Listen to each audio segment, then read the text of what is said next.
આજે આપણે બનાવીશું મિક્સ દાળ. તેના માટે આ બધી તેલ ગરમ કરવા મૂકી દીધું છે. ગેસ ચાલુ કર્યો, તેલ મૂક્યું, તેલ નાખ્યું છે 2 ઢોકળા. હવે તેને 2 મિનિટ ગરમ થવા દઈશું. અને અહીંયા આ મિક્સ દાળ ચણાની, તુવેરની, અડદની, મગની મોગર, મગની ફોતરાવાળી બધી મિક્સ દાળ. પછી ટામેટું, ડુંગળી, આદુ, લસણ ને જીરું નાખી અને ઝીણું ઝીણું સમારી દીધું છે. મિક્સ ટીચીની પેસ્ટ બનાવી. હવે આપણે રહી નાખીશું અડધી અને આ જે ચમચી મસાલા જે રેગ્યુલર યુઝ થાય છે તે હવે આમાં રાઈ નાખીશું. રહી નાખી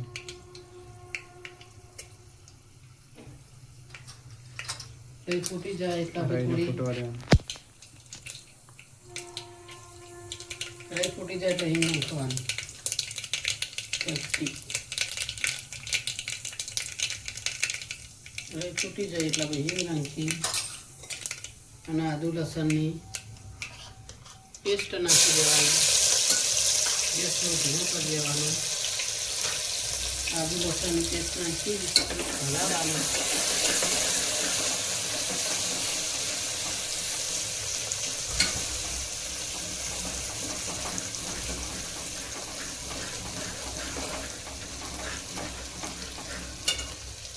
થોડીક વાર ડુંગળી નાખી દેવાની થોડી, તેને પણ હલાવવાનું.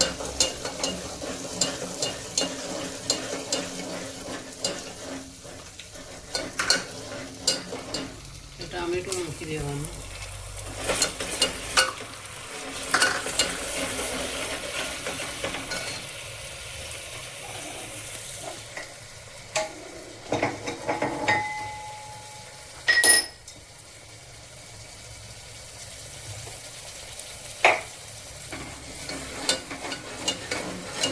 હલાવવાનું.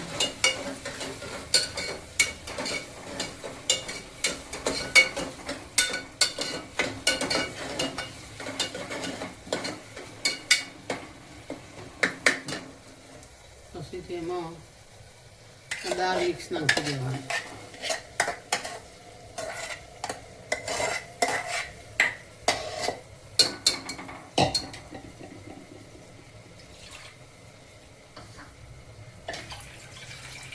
નાખી હલાવવાનું.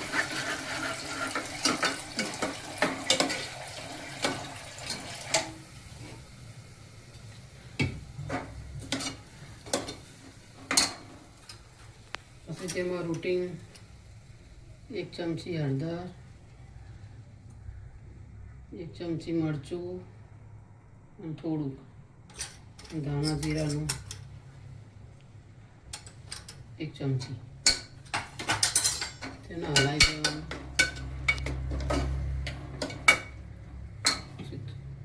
પાણી વેરવાનું.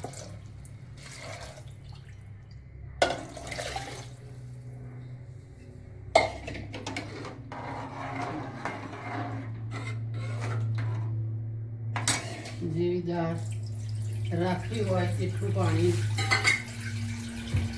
વેરવાનું. મીઠું નાખવાનું સ્વાદ પ્રમાણે.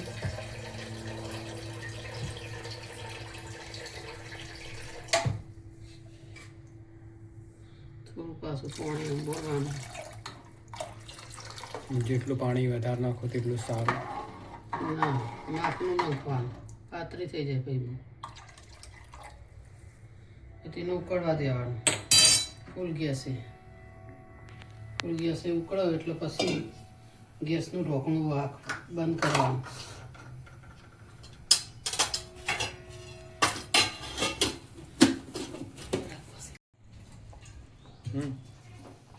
આ દાળ ઉકળી, આ દાળને આપણે વઘાડી હતી, બધું નાખીને તેને થોડીક વાર ઉકળવા દીધી 5 મિનિટ.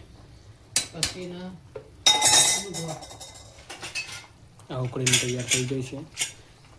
કુકરનું ઢોકણું વાંખીને ધીમા ગેસે ચરવા દેવાનું.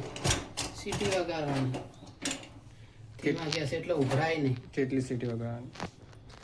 3-4 સીટી વગાડવાની એટલે ઉભરાય નહીં. એટલે ખદવા દેવાની અને પછી ઢોકણું વાંખવાનું એટલે ઉભરાય નહીં. ઉપરથી આ થોડી આપણે કોથમીર નાખી.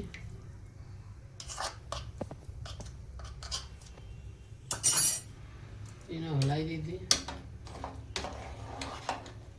દાળ જોડે બાજીના રોટલા આપણે બનાવ્યા અને એક ચપટી આપણે નાખીશું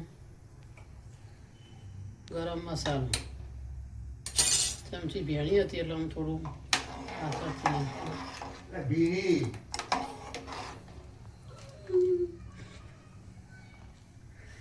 લો દાળ થઈ જાય, જો બતાવો દાળ જોઈ લો. આ આપણી મિક્સ દાળ બાજીની રોટલામાં ખાવાની, અંદર ઘી નાખીને સરસ લઈ લો.